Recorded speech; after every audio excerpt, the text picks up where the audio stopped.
primer trimestre, com sigui, primer trimestre del 2014. Com sigui vol dir que hi haurà moviments... Bueno, com sigui. A veure, queden 2 mesos, o sigui, no és allò de Nadal i tot això, no? Bé... Sí, però després parlarem del poder adquisitiu que hem perdut tots plegats i, per tant, no sé, que vingui Nadal, si perdem poder adquisitiu, no sé si serà gaire alegre. Sí, però bueno, 2 mesos passen ràpid. Primer trimestre del 2014, el Banc Central Europeu farà una mega auditoria que allà sortirà de tot. Segon trimestre del 2014, l'auditoria del Banc Central Europeu es publica i es comenten les dades, i es dissenyen mesures noves, més les mesures que ara estan dissenyant tercer trimestre del 2014, a muerte. És a dir, s'ha d'arribar com sigui al juny-juliol del 2014, que és quan es començarà a fer coses. Llavors, bueno, és a dir, dins d'aquest escenari, les paraules aquestes del senyor Montoro i del senyor Rajoy s'entenen. Torno a dir, el senyor de Guindos és molt més prudent. Per què? Perquè sap que està preparant el Banc Central Europeu.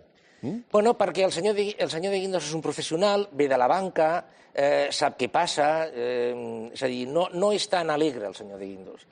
És menys polític, evidentment. De tota manera, amb tot això, també hi hem d'afegir el fet que el Fons Monetari Internacional vol apartar-se ja d'Europa i, per tant, vol deixar de formar part de la Troika. ¿Por qué será? ¿Por qué será? A veure, el rol del Fons Monetari Internacional és molt curiós perquè ha passat, recordem el Fons Monetari Internacional dels anys 80 i 90, que era ferotge, recordem el paper que va jugar a la crisi asiàtica, a l'efecte tequila, a la crisi latinoamericana, era un paper realment brutal, el consenso de Washington, tot això, ha evolucionat cap a una posició molt més raonable. És a dir, ara el Fons Monetari Internacional jo penso que és una institució que raona molt més, que està més al carrer, al món, etc. Llavors, la lectura que jo faig de que vulgui sortir, de que ara venen a Europa problemes europeus que han de resoldre els europeus i diu, jo me voy, me'n marxo.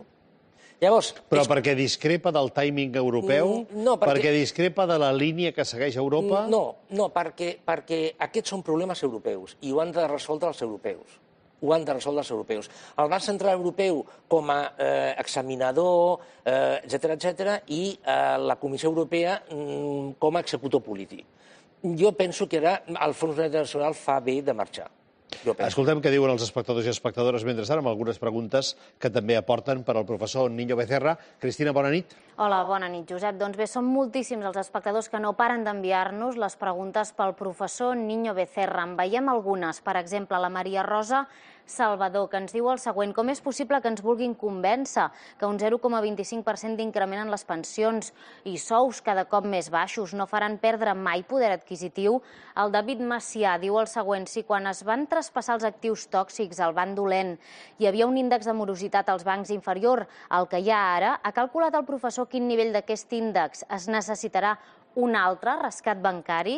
L'Agustí Carbonell diu que l'altre dia va llegir en un diari que el senyor Niño Becerra augura que encara tenim crisi per anys. És veritat? Es pregunta la Fonda Isart. A quin país hauria d'emigrar a viure perquè el meu fill tingui un futur més encoratjador? Romania, el Canadà, Austràlia? La Mar Bejarano diu: professor, hi ha vida més enllà de la Unió Europea? La Mercè López voldria preguntar per què serveix pagar impostos si no van a prioritats dels ciutadans com habitatge, educació, sanitat, llei de la dependència, subsidi d'atur, pensions. L'Eduard Guerrero diu: estem expectants pel que dirà el professor, malgrat saber que després de sentir-lo estarem una mica més deprimits. I ara, Josep, us deixo per Skype amb en David Soler de Cleveland, Ohio, als Estats Units, un català que viu allà, ens segueix per internet i també vol fer el seu comentari i preguntar-li la seva pregunta al professor Niño Becerra. Moltes gràcies. Un català més que ens segueix des de la distància. Cada vegada són més milers de catalans, de persones, les que ens poden seguir. No des de Cleveland, Ohio, perquè no sé quants catalans hi ha, David, a Cleveland, Ohio, però sí arreu del món uns quants. Com estàs? Bona nit. Sí. Bona nit, senyor Cuní. Quants catalans sou per aquí? Pues jo diria que deuen ser uns 20. Uns 20 o 30, sí. I què hi fas tu a Cleveland, Ohio?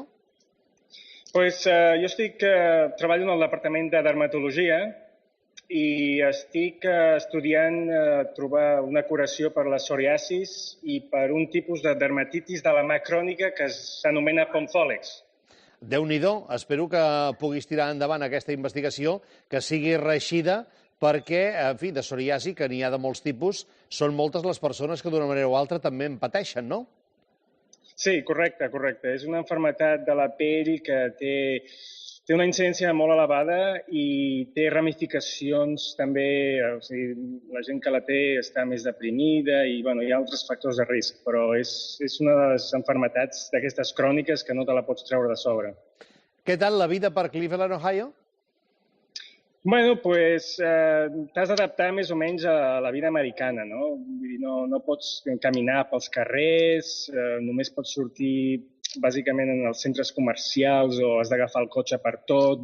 És bastant prototípic del que la gent ja sent de com funciona als Estats Units. I en particular, aquí a Ohio és més Amèrica profunda, és el que li diuen el Midwest.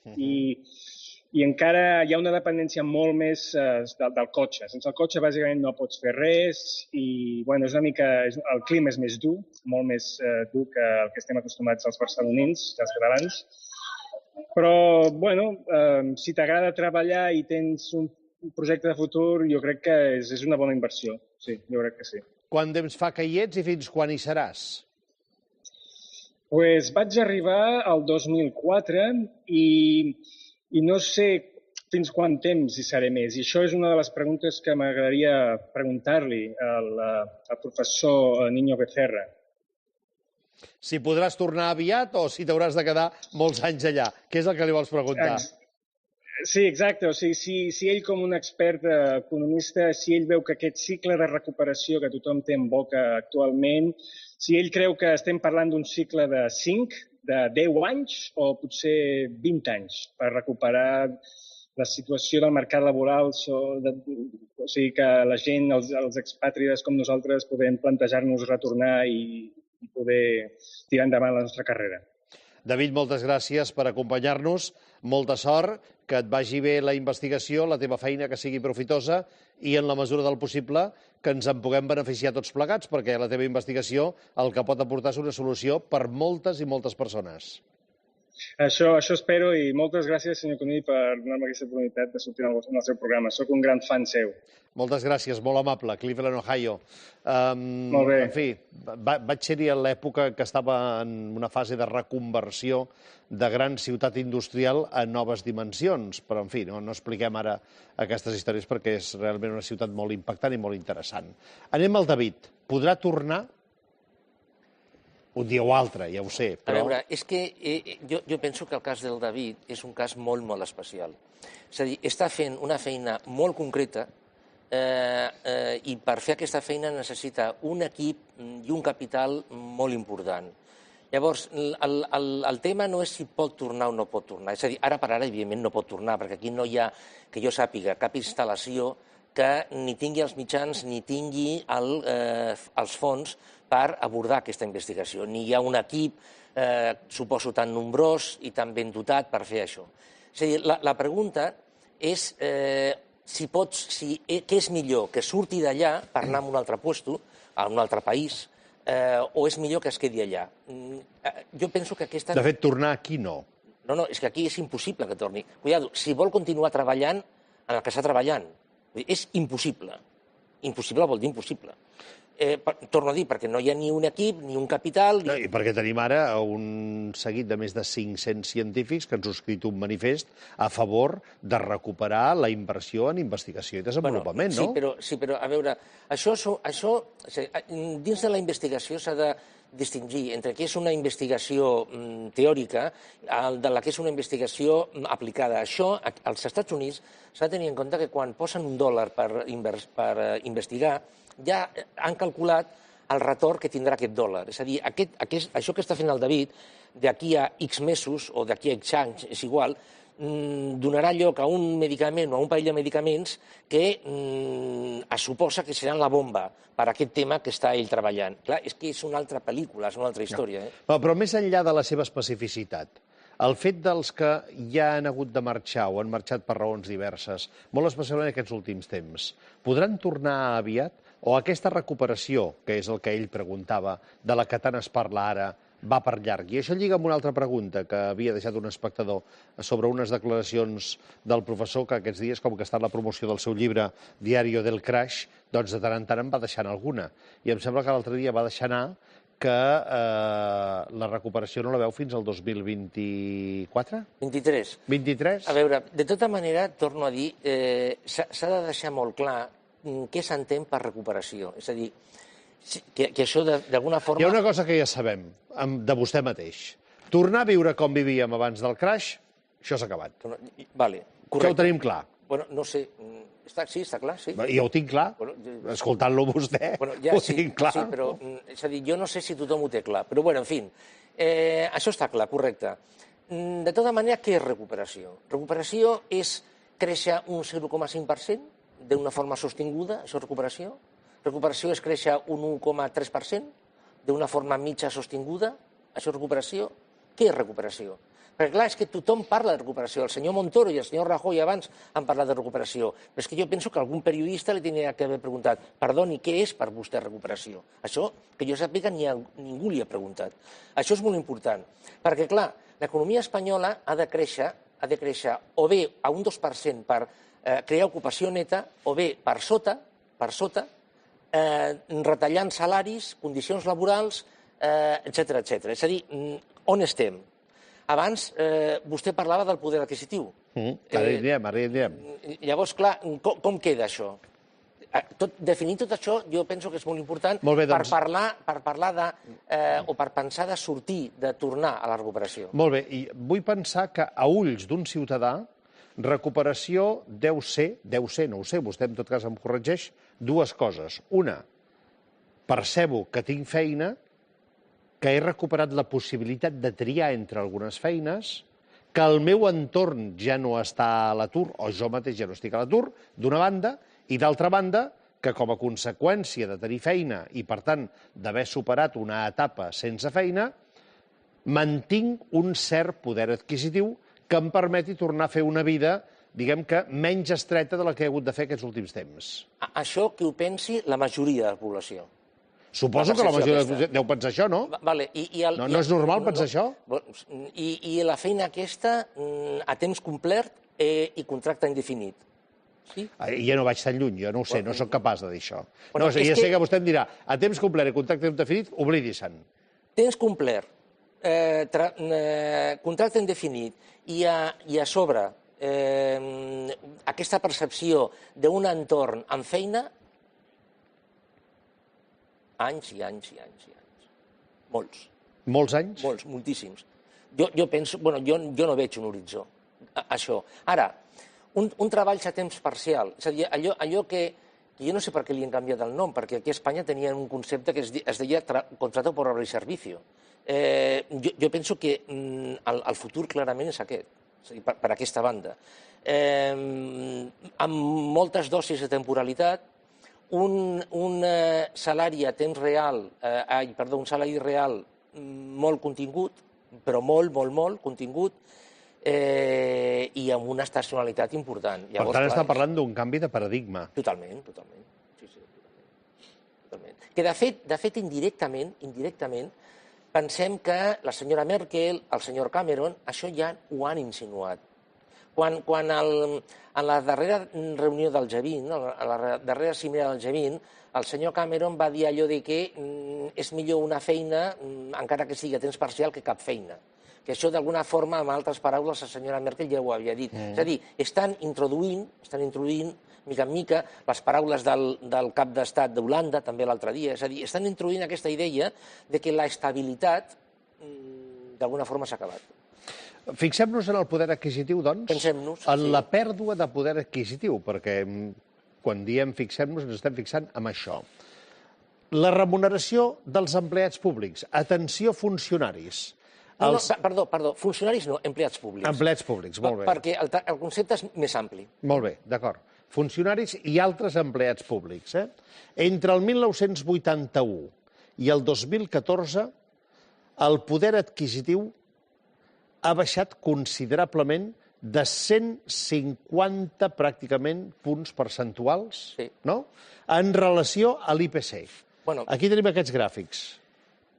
A veure, aquesta escala de temps és molt important perquè comença quan s'acaba el govern, diguem-ne, de transició de l'OCDE i projecta fins a l'any 2014. És a dir, aquí s'han introduït les dades previstes, tant d'inflació com de salaris per l'any 2014.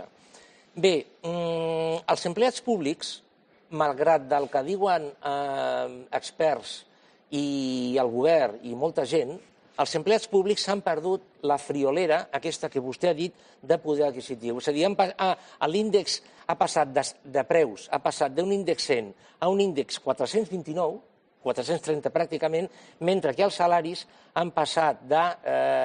Índex 100 a 277. Exactament. És a dir, la diferència...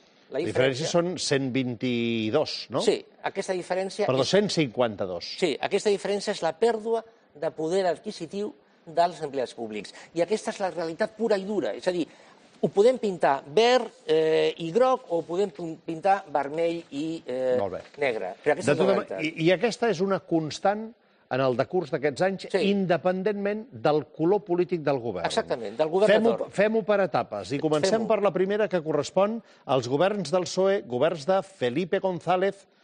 Podem saltar això, sisplau? El següent? No, l'anterior era, perdó, l'anterior. M'he equivocat, aquí. Del 1981 al 1996, que són els 15 anys de Felipe González, per entendre'ns, no? Un govern socialista. Govern socialista, una sèrie de governs socialistes. Aquí ja es va perdre 56 punts. Sí, aquesta és la realitat. Segona etapa, a partir dels governs Aznar. Aquí se'n va perdre una mica menys. Aquí es va perdre 9 punts percentuals. Sí, però això té truco. A veure, aquí l'època del 96 al 2000 és l'època de l'Espanya va bien i després de l'Espanya va mejor.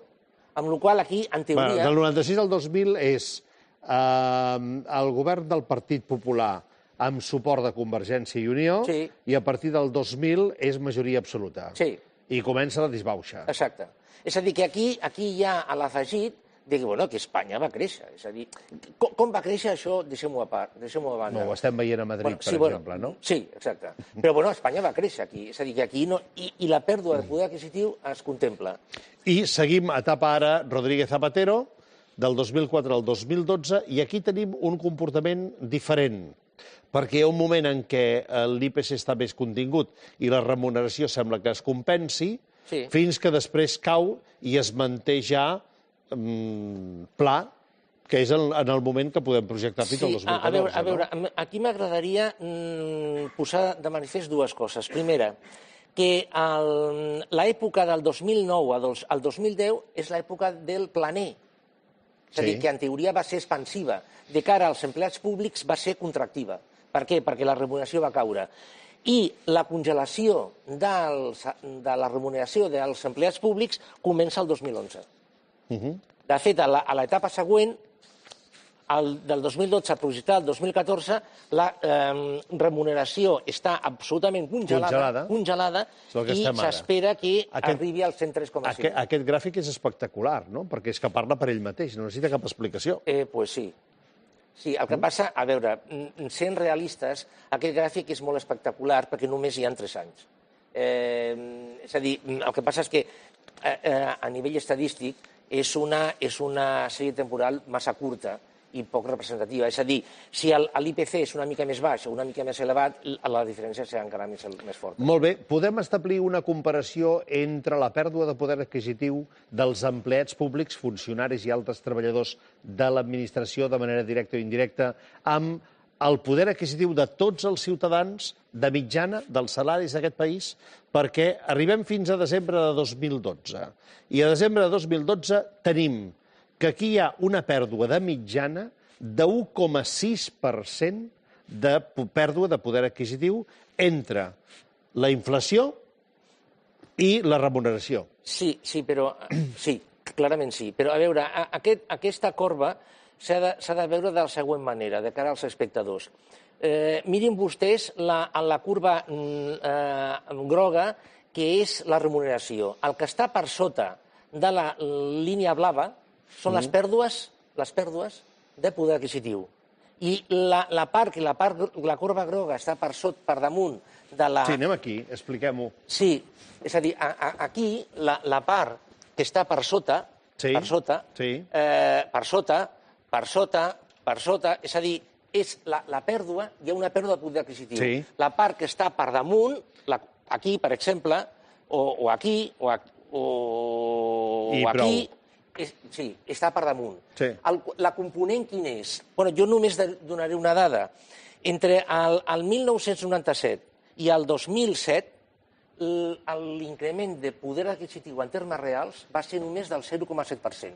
Com va ser possible que els espanyols consumissin tant? A base de crèdit. Que és el que sempre ha denunciat en aquest programa, que és el problema que tenim tots acumulat. Exacte. Molt bé. Si entrem en l'àmbit de les pensions, aquí tenim el drama en aquest moment quan ja s'ha presentat, per cert, incloent-ho dins dels pressupostos generals de l'Estat, cosa que fins ara no passava, el que s'ha considerat que és la mesura adequada per poder preservar, segons la ministra Báñez, les pensions. No congelar-les, sinó treure-les, tampoc mantenir-les en l'IPC i destinar-hi un augment del 0,25%. Això té una traducció directa en la majoria de casos, però n'he triat dos. Dues pensionistes, una de 600 euros i l'altra de 360 euros. Escoltem-les. Parlant una mica clar, dona la sensació com si fos una presa de pèl, perquè tothom sap que una persona amb unes quantitats de pensions així no pot viure. No vull dir res perquè jo contra el govern no puc. Si poguessin potser els hi diria, però ho trobo tan injust. A més, jo estic pagant la Seguretat Social des que tenia 22 anys, No és que ho pago fa 15 dies, jo, això. Costa d'acceptar, Sí. I torno a dir, aquests només són dos casos. És a dir, però jo... Però és que una d'aquestes persones tindrà un augment d'1,30 i l'altra de 40 cèntims. Ja. És a dir, però és que, a veure, si ens allunyem, clar, el document personal té l'avantatge que és un document personal. És a dir, però fent un zoom i mirant el problema des de lluny, el que s'arriba a la conclusió és que la tendència de les pensions és cap avall, el poder adquisitiu, és cap avall. És a dir, hi ha càlculs que apunten a que cap al 2040, si això continua així, evidentment es poden arribar a perdre poder adquisitiu del 30% les pensions. Del 30%. De tota manera, aquesta senyora deia que paga des dels 24 anys, no? Sí. Una sensació, vull pensar, d'estafa és absolutament legítim que aquestes persones la tinguin. Sí, el que passa és que això hi ha gent que no ho entén. A veure, quan una persona està cotitzant, no està cotitzant per la seva pensió. Ho sé. Està cotitzant per la caixa comuna. Per pagar els que treballem avui paguem les pensions d'avui. Les pensions d'avui, que cobren els que cobren avui, no és el resultat de tot el que van pagar ells abans. Això de vegades jo entenc que hi ha persones grans que els costa d'entendre. Això és així. Ara, això no anul·la la injustícia. No, ja, però a veure, per posar-ho més gràfic, la meva pensió me la tindran de pagar els meus alumnes. Els meus alumnes em tindran de pagar la meva pensió. I llavors, clar, com està el jovent ara? Llavors podem deduir quines seran les pensions de l'any d'aquí 3, 4, 15 anys. És a dir, podem deduir-ho. Unes pensions amb pèrdua de poder adquisitiu, clarament. I cuidado, això del 0,25%, això ha sigut avui. Demà pot ser, per exemple, el que ha passat a Portugal, que porten no sé quants anys congelant les pensions. Perquè, a veure, aquest ha sigut un compromís, però recordem que el senyor Rajoy en campanya va dir jo no subiré los impuestos. És a dir, que, a veure, una cosa es diu i demà es pot canviar. Amb tot això, jo deia que per primera vegada aquest còmput de les pensions forma part dels pressupostos generals de l'Estat. Quedem-nos amb els pressupostos. Vist des de Catalunya, en fi, ja se n'ha parlat molt, no sé si vostè comparteix el criteri que, a part de continuar sense pagar el que a través de la famosa polèmica addicional tercera correspon, és a dir, que no es compensi la diferència entre el PIB i les inversions, en fi, totes aquestes coses que ja sabem, però globalment, vostè els veu uns pressupostos ajustats al moment? Bueno, a veure, jo vaig escriure a Twitter, quan vaig analitzar els pressupostos, que eren els pressupostos d'un país pobre i sense expectatives. Jo això ho vaig escriure en la meva compte, no? A veure, i a sobre és que no enquadren, no enquadren. Els ingressos baixaran, el creixement serà del 0,7% i les despeses baixaran encara més. Per arribar al dèficit signat, no ho veig, sincerament, és que no ho veig. No ho veig. A més, perdoni, en l'època que estem ara, al mes d'octubre de l'any 2013, parlar de l'octubre del 2014, de veritat, és parlar de l'eternitat. És que aquí hauríem d'entrar en una altra cosa que a mi em sembla realment interessant, no? Que es mantenen les tradicions de pretendre uns pressupostos tancats a 3 mesos per acabar aquest any, per tot l'any que ve, quan resulta que ningú no sap què pot passar la setmana que ve. Quan resulta que ningú sap, com avui deia el Josep Asram, què pot passar la setmana que ve, el dia 17, si realment els Estats Units declaren suspensió de pagaments. No passarà res, arribarà a un acord, seguríssim. D'acord, però imaginem que no. Què passaria? Servirien aquests pressupostos? Perdoni, la fi del món. Si el dia 17 d'octubre els Estats Units no arriben a un acord, això és la fi del món. És el col·lapse de l'economia mundial. Literal, Per això, com ningú vol el col·lapse de l'economia mundial, arribarà a un acord. Això està claríssim. Esperem-ho. No, però, segur. molt bé, però com que estàvem parlant de la possible vigència d'uns pressupostos que, entre d'altres incidències, poden tenir aquesta, esclar, en una època en què tot ha canviat, i sobretot aquests últims 5 anys, a una velocitat de vertigen, pretendre que els números et quadrin a 15 mesos vista. Sí, el que passa és que poden després es produir-se ajustos. A veure, hi ha una cosa que hem perdut de vista, que és el següent.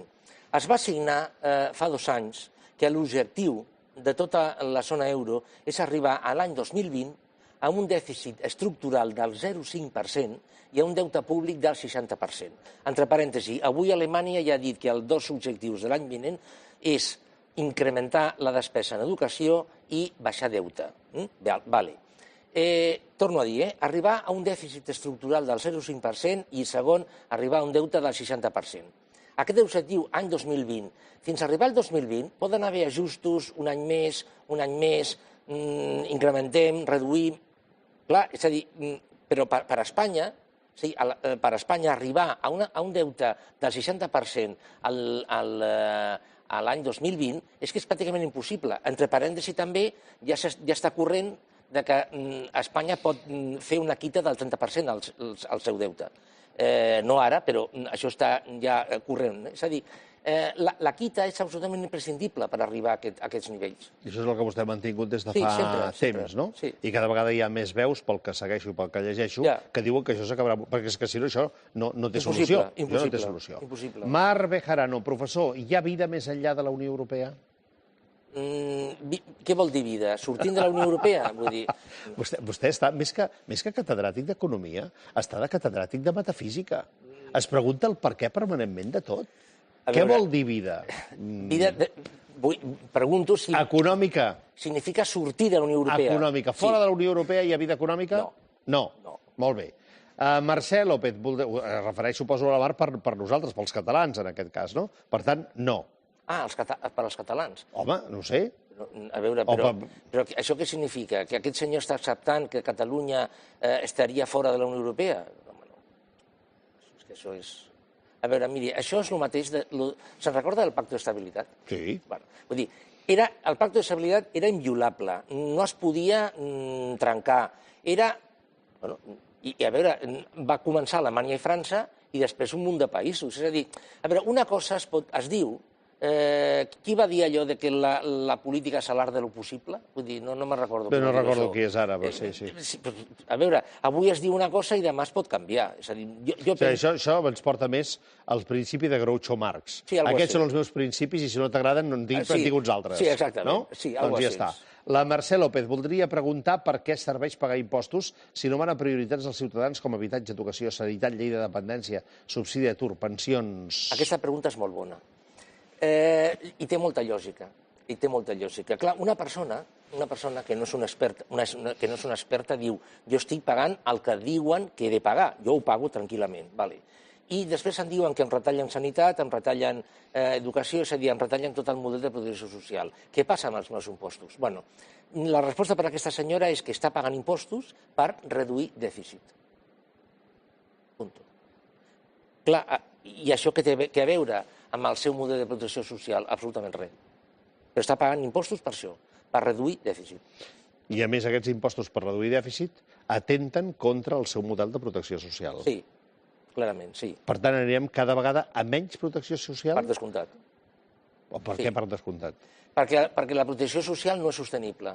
I com no és sostenible per la despesa, ni és sostenible per als ingressos. Menys ingressos, menys despesa. Menys despesa, menys ingressos. Llavors, clar... A quin país hauria d'emigrar a viure perquè el meu fill tingui un futur més encoratjador? A Romania, al Canadà, a Austràlia? Romania, segur que aquest senyor ha dit Romania. Allà està escrit Romania, jo ho llegeixo. Sí, però és que de Romania la gent s'està anant, vull dir, s'està anant però en cascada, vull dir. A veure, Canadà, Austràlia ara és molt difícil d'entrar, vull dir, realment és molt difícil. Cada vegada ho serà més perquè guanyar les eleccions, qui no vol donar cap permís de residència, però vaja, de totes, Canadà és una bona economia. El problema que té Canadà té un problema molt important, i és que el 70% de les seves exportacions van cap als Estats Units. I el dòlar canadenc i el dòlar estadounidenc estan junts. Llavors, clar, si els Estats Units té problemes, això passarà a Canadà. Hi ha alguna pregunta més? Sí, aquesta. Com és possible que ens vulguin convèncer que un 0,25% d'increment en les pensions i els ous cada cop més baixos no farà perdre mai poder adquisitiu? Bé, és evident que hem perdut poder adquisitiu, Maria Rosa, perquè ho acabem de veure, però altra cosa és la propaganda oficial. Sí, però és que jo penso que no volen convèncer d'això. És a dir, això ho diuen com podien dir una altra cosa. Ara està plovent o el que sigui. És a dir, no. És a dir, diuen això per dir alguna cosa. Si quan es va traspassar els actius tòxics al banc dolent hi havia un índex de morositat als bancs inferior al que hi ha ara, ha calculat a quin nivell d'aquest índex es necessitarà un altre rescat bancari? Sí, però a veure, això s'ha de matisar. A veure, perquè l'índex actual de morositat ens han dit que estan al 11 i pico, 11,6%. Però afegint la Sareb, és a dir, el banc dolent, estem al voltant del 14,6% de morositat real. I aquí ja els números no enquadren. Perquè, a veure, amb un índex de morositat del 14%, amb Sareb o sense, ja comença, jo no sé ja, realment ho dic en sèrio, no sé com s'aguanten els balanços dels bancs amb un índex de morositat d'aquest nivell. Per què? Perquè ja estem arribant a que sigui necessari entrar en el capital per fer la cobertura de la morositat. És a dir, estem entrant en una zona molt complicada. És a dir, jo penso que serà necessària la segona fase del rescat bancari, és a dir, un altre rescat. Per això, vostè se'n recorda que el govern voldria ja tancar el tema dels 100.000 milions, tancar-ho en 40. La Unió Europea li diu, espera. Clar, espera a què? A l'auditoria del Banc Central Europeu. El govern té pressa a dir, fixin-se com Espanya no va ser mai rescatada i, a més, escolta, al final ho hem liquidat amb 40.000. Ens van deixar 100.000 milions i només n'hem necessitat 40.000. Sí, però això és fals, Això és fals, Jo dic el que vol vendre el govern. Sí, però no, que la xifra és falsa. És a dir, entre el rescat d'aquests 40.000 milions, més les garanties que ha donat el govern, a l'Estat, vaja, més els avals, més les injeccions directes, Espanya ja porta injectada a la banca, de forma directa o indirecta, al voltant dels 130.000 milions d'euros. Cuidao, 130.000 milions. Cuidao. Professor, moltes gràcies per tornar a acompanyar-nos i doble felicitació, perquè, com apuntava abans, el seu llibre és en aquest moment autèntic best-seller. El Diario del Crash, que ja ens va presentar en aquest programa en primícia, està en aquest moment a la llista dels llibres més venuts de no ficció en llengua castellana, que és com està escrit, en el número 1. Per tant, doncs, el llibre més venut en llengua castellana d'entre els de no ficció en aquest moment a Catalunya és el Diario del Crash de Santiago Niño Becerra. Així ho atestiguen els diferents llistats que es publiquen i esperem que això continuï sent per moltes setmanes. Gràcies. Moltes gràcies. Nosaltres els deixem ara, o els deixo ara, amb una pel·lícula protagonitzada per Jodie Foster. És una pel·lícula dirigida